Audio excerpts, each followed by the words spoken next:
All right, just to start off, what's your criminal justice background? So I've been employed with Spokane County Detention Services since 1988.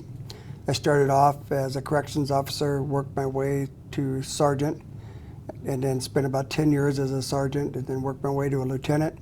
Then I spent a period of time as a lieutenant, and then got promoted to assistant director, and then ultimately director. So total of 30, going on 32 years. And would you say your time working up the chain that prepared you for being the director? Absolutely. I know about every function that goes on in the jail. I've been virtually worked at about every area of the jail and some outside of the jail.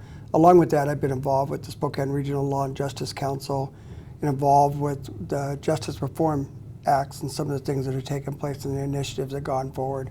So I try to stay focused on the courts, heavy involvement with the courts, along with the justice community, the law enforcement, and then my core competency, which is the jail function. So. All right, and you were telling me earlier that you're from Spokane. Can you just describe, how you grew up? You went to high school here. So I was born here in Spokane, and I ultimately went to Shadow Park High School, go Highlanders, and then I went into the military, served in the Army National Guard for 6 years.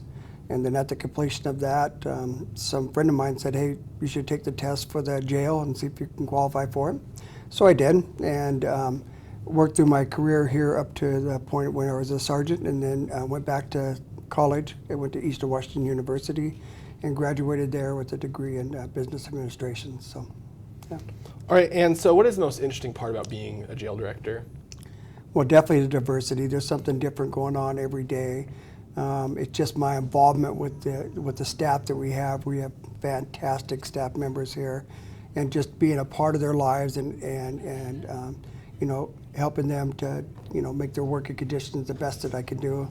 And also it's a diversity within the offender segment as well, and my interaction with them and trying to help them through, which is quite honestly the lowest point of their lives when they're in jail, and helping them get through the system and then ultimately through the courts and then onto their whatever the disposition is. So the diversity is a fun part of it, and just being a part of the overall corrections experience. There's a lot of new information coming out. There's a lot of best practices coming out, and just the opportunities to avail ourselves to those has been a good thing. So. All right, so then what would you say is the most rewarding part of the job? I think the most rewarding part of the job is just, having my staff go home after a tour of duty, safe to their families, and doing my best to make the environment here, a safe environment for not only the offenders, but all the staff as well. And then my involvement with the community has been super. I love interacting with the community. They're our one of our primary stakeholders. So anything that we can do to help, make their experience a little bit better, while they have a loved one incarcerated, those are the type of things I think are rewarding. So. All right, and what about the job is most challenging then? So some of the most challenging things that you deal with here are obviously, for the Spokane area, is the opioid problem. Recently, we've had several people come in that have had their drugs secreted inside their body. So contraband has always been an issue that we struggle with here at the jail. We've done some research, and we met with the Board of County Commissioners. We're looking at some body scanners, one for here, one out of Geiger, and then also we're going to implement a mail scanner, which will detect taped on Suboxone onto the envelopes and those type of things. So contraband is a big challenge that we have. Another one is just staying current with best practices. As we go through, we want to be on the cutting edge. We want to be on the, out in front on the reentry, in some of those initiatives. So obviously we want to be involved with all the best practices that we can be involved with. And so those are some of the greatest challenges. Another great challenge that we are facing is just limited space.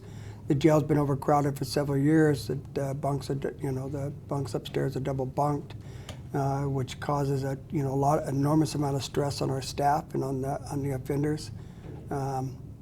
And so those are the two primary stressors that we're dealing with right now: is the contraband and overcrowding. As director, what kind of changes do you want to make to the Spokane County Jail? So some of the changes that I want to make immediately is I want to improve our supervision over the staff and over the inmates and improve that area. We've been working on some plans to do that part of it, and it's not necessarily hiring new folks, it's promoting folks within and increase that promotional ladder to give opportunity for the staff.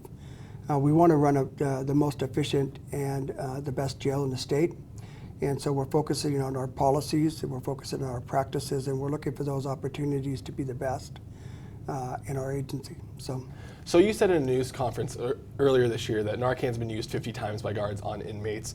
Is this more than that's been used in previous years? I can't really say if it's more than what's been used in previous years. There was 50 applications this year to date. And some of those could have been on multiple, administered on one particular offender. So what I would say, though, is that the staff are do a tremendous job of being there, available, responding to emergencies when a particular offender goes down or is in a crisis. A good example was the example that I used with this, which was, 2 females went down in a particular dorm. They were witnessed by other occupants of the dorm ingesting some white powder. Both of them succumbed to it. Our staff responded immediately. They administered the Narcan. Paramedics arrived. We got them loaded up into an ambulance. They went to the local hospital, and they were back within a couple of days. But the drug addiction is so serious that other people that were in the dorm and witnessed this whole, event go down also tried to use the same drug and administered. One of them went down. We did the same steps and then sent them out and back. So the Narcan has been, a tremendous benefit to us, but I don't think it takes the place of the hard work of the staff and the quick responsiveness of our medical staff to be up there on the floor and help in these type of situations. So. Do you think that the usage of Narcan will rise in the coming years? I think it will until we get a better grip on the opioid problem in the Spokane region. We have a better understanding of the addiction and deal with the addiction firsthand. Maybe it's an increase in MAP program, medical assisted treatment, within our facilities, and how is that best practice, and how can we, bring that into our facility even more than we're doing it now. I think that the law enforcement certainly are coming across these type of things. And it's like I said earlier, I think early detection has a lot to do with it, at least on the inside of the facility. We're hoping that the body scanners help us, discover those drugs that might be inside of a person, and then therefore ward it off before they get there and get the medical attention they need and those type of things. So. All right, so you also spoke about drugs entering the jail. Are there plan of changes coming in the next few months to either curb or stop the problem of drugs entering the jail? Absolutely, that's a great question. The Board of County Commissioners have been really vested in this issue we're facing of contraband getting into the jail. They've been very supportive. They've allowed us to fund 1 body scanner for the Geiger facility, 1 for downtown, along with a mail scanner that will detect drugs coming in on parcels and those type of things. And then we've also ramped up our cell searches upstairs and involved K9 to help us do some of those searches. And then we're taking a good review of our policies as well to see what we could do internally to help be more successful at detecting them coming in. All right, so we've talked about Narcan saving people from drug overdoses and trying to stop drugs coming in, but are there any other ways you guys can or are trying to prevent drug overdose deaths? Well, there's always, there's other areas that we look at, whether it be correspondence to some of the folks, but primarily those are the primary sources. It's coming through the front door, and then if they do get in the front door, how do we check them once they get upstairs? So those are 2, primary goals, I would say. So. So what policies do you have in place, or maybe any changes planned to prevent suicide deaths in the jail? Suicide is a big focus of ours as well. We've totally revised our policy on it and the ways that we're handling it. We've had our staff go through additional training on suicide prevention and what to look for and those type of things. And then we've replaced the bed sheets with some heavier duty, smocks and some coveralls to try to ward off some of that. And it's just observation. We're doing 30-minute rounds. We've installed 30-minute round clocks on all of the floors to remind the officers it's time to do their rounds.